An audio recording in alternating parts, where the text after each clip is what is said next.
নাই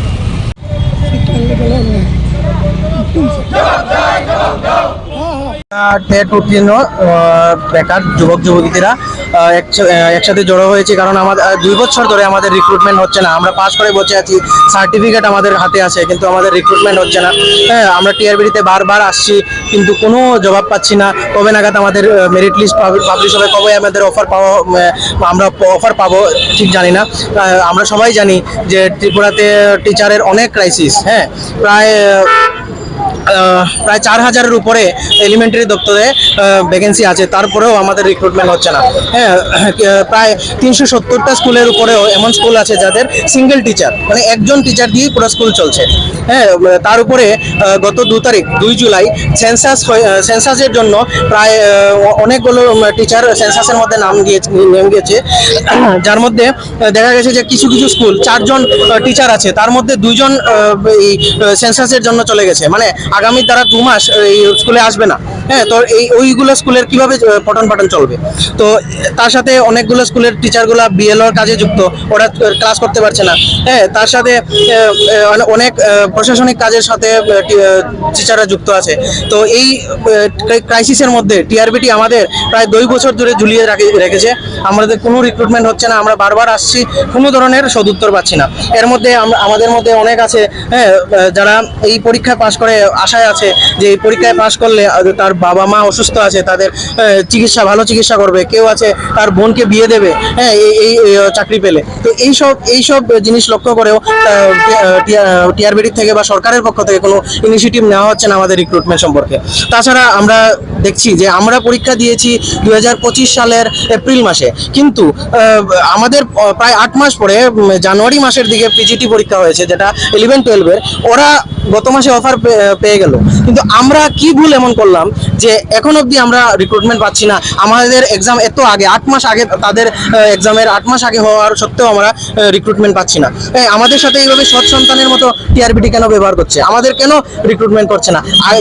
সবাই জানি ফার্স্ট কাম ফার্স্ট সার্ভ। তো আমরা যেহেতু আগে এক্সাম দিয়েছি, তাহলে আমরাই আগে রিক্রুটমেন্ট পাবো। তো আমাদের বাইপাস করে পিজিটিদের রিক্রুটমেন্ট করা হচ্ছে, কিন্তু আমাদের রিক্রুটমেন্ট করা হচ্ছে না। তো এর কোনো সদুত্তর না গভর্নমেন্ট থেকে পাচ্ছি, না কোনো টিআরবিটি থেকে পাচ্ছি।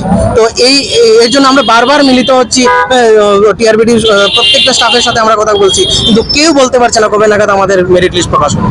তো এই নিয়ে আমরা সবাই মিলে চেয়ারম্যান স্যার এবং সাথে সিএম স্যারকে সবাই করজোড়ে আমরা রিকোয়েস্ট করছি যে আমাদের প্লিজ মেরিট লিস্টটা প্রকাশ করুন এবং খুব তাড়াতাড়ি আমাদের অফার প্রদান করুন। কারণ এক তো টিচারের ক্রাইসিস আছে, তার সাথে আমাদের বেকারত্ব দিন দিন, আমরা প্রায় 2 বছর ধরে পুরো বেকার, আমাদের কোনো কর্মসংস্থান নেই। তো আমাদের কথাটা একটু ভাবুন আর আমাদের খুব তাড়াতাড়ি রিক্রুটমেন্টটা প্রদান করুন।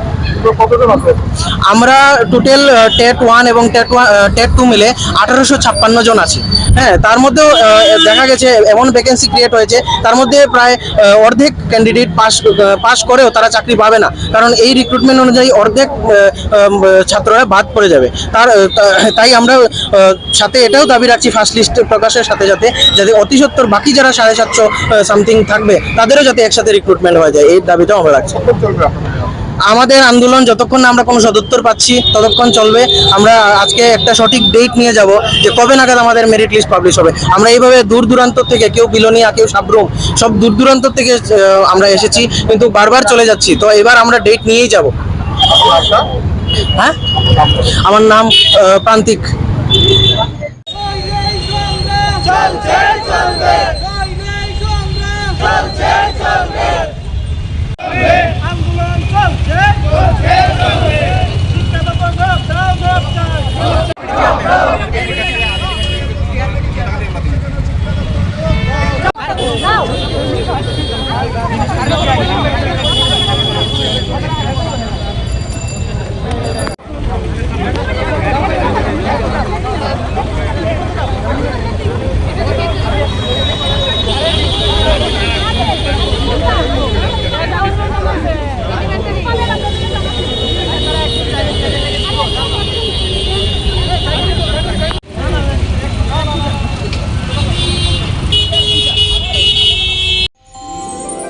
আমার দেশের স্বাদ গন্ধ আমার সবচেয়ে প্রিয়।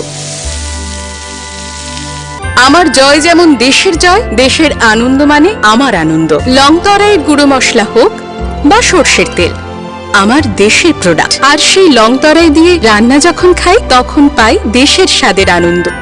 সবার সাথে সেই স্বাদের আনন্দ ভাগ করে নেবার মজাই আলাদা। দেশের স্বাদের আনন্দ লংতরাই। লংতরাই, রান্নায় তোমাকে চাই।